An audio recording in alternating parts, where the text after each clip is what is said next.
Hello out there and welcome to this new Forza Horizon 5 video.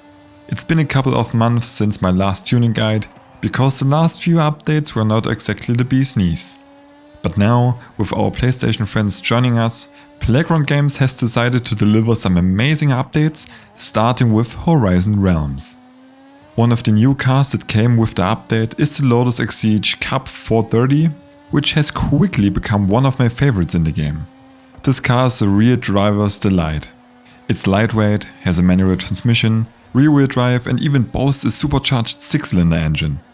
This 3.5 liter V6 is actually engineered by Toyota, so it should be a reliable choice. But now let's dive into the tuning guide. First, we'll change the front bumper and rear wing to unlock adjustability. The stock splitter and wing are somehow not adjustable.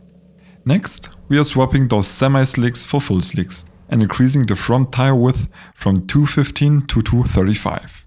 Full slicks are usually not necessary for this kind of car or performance class, but I'll explain this decision later.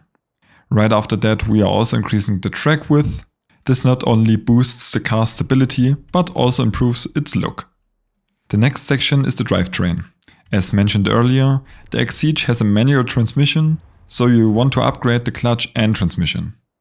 This not only lowers the weight and unlocks the adjustability of the gear ratios, but it also improves shift times, which is my favorite part of upgrading these components. We also swapped the driveline to shed some weight and the differential to unlock the adjustability there. Now, let's jump to the platform and handling section. We are upgrading to race brakes.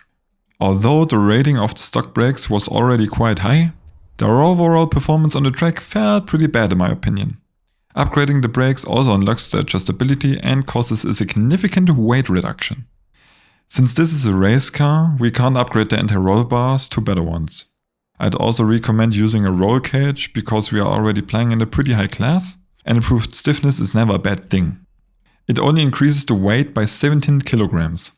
I'm also skipping the extra weight reduction because the Exige isn't excessively heavy. Last but not least, we are upgrading the power.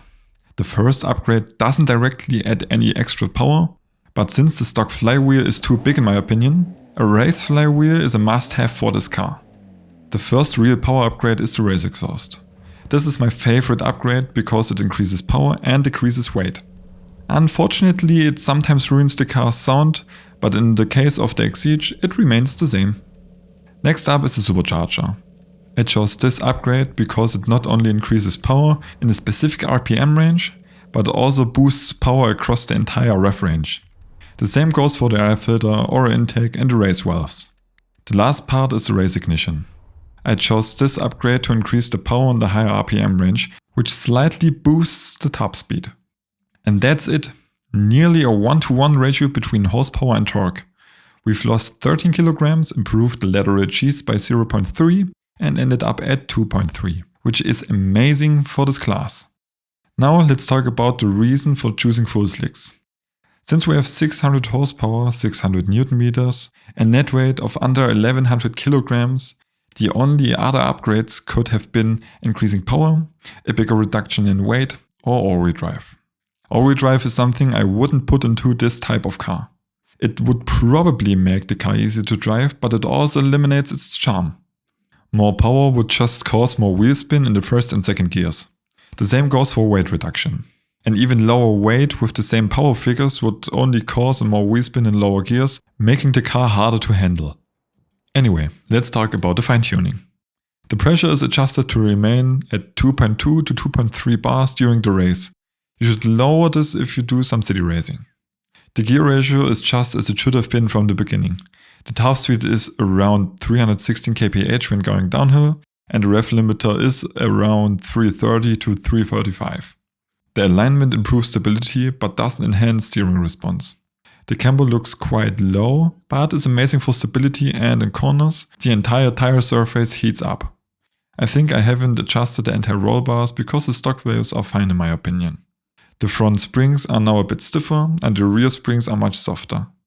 The lighter the car, the lower the spring stiffness should be. At least that's what I've experienced. The ride height is also much lower than stock, but it still won't scratch or limit the spring rate. The stock rebound and bump stiffness were also quite good.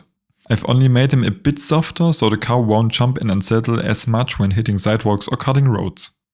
I'm running quite a lot of downforce on both the front and rear, which causes incredible speed values and stability in fast corners. The brakes are now amazing with the upgrades and adjusted values. Finally, the differential settings. They are not overly aggressive because the car's overall steering response is already amazing, so more diff lock would only cause earlier oversteer when hitting the accelerator.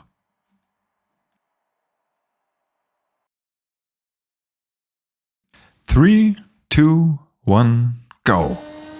Both cars are speeding right to the first checkpoint, where we witness the first differences. While the stock Exige hits the checkpoint sign at 251 kph, the 170 HP stronger upgraded car flies past the sign at 23 kph more. This creates a gap of over 1 second. As both cars sprint to the second checkpoint, you can clearly see that the Exige Cup 600 is much more stable than the stock car, even at much higher speeds. After turning into the street that leads to Guanarato, the gap rises to slightly over 2.5 seconds. That's already a massive gap.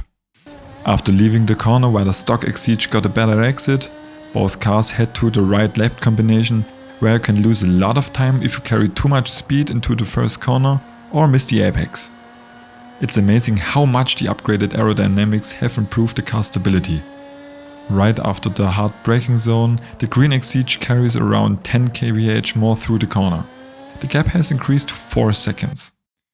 Now we are hitting the fastest part of the track where you can already see the massive power difference again. Keep in mind that we are also losing a lot of speed due to the upgraded rear wing. Right after braking into the fast right-hander, you can see how much more I have to fight with the stock car. The gap increases to nearly 5 seconds.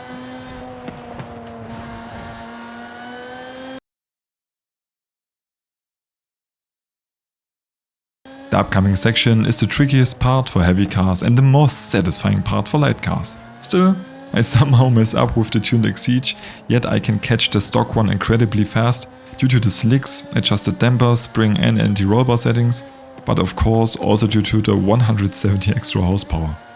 The green Exige now leads by over 6.5 seconds.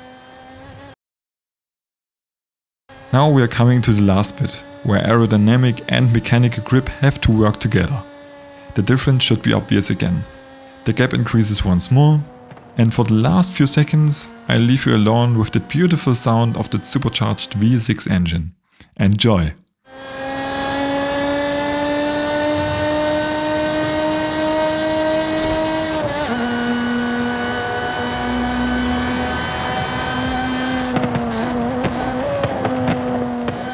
And there we are.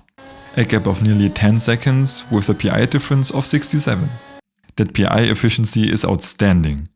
In the last few videos I've made on my test track, most cars are gaining around 1 second per 10 PI points.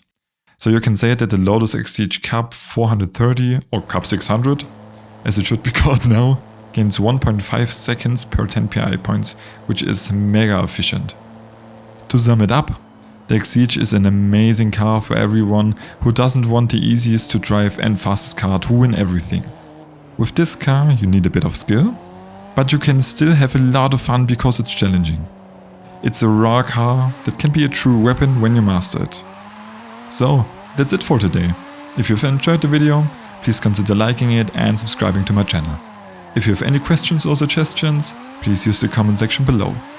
I hope to see you at the next thrilling Forza Horizon 5 video. Thanks for watching, and until next time, keep the revs up high and the weight down low.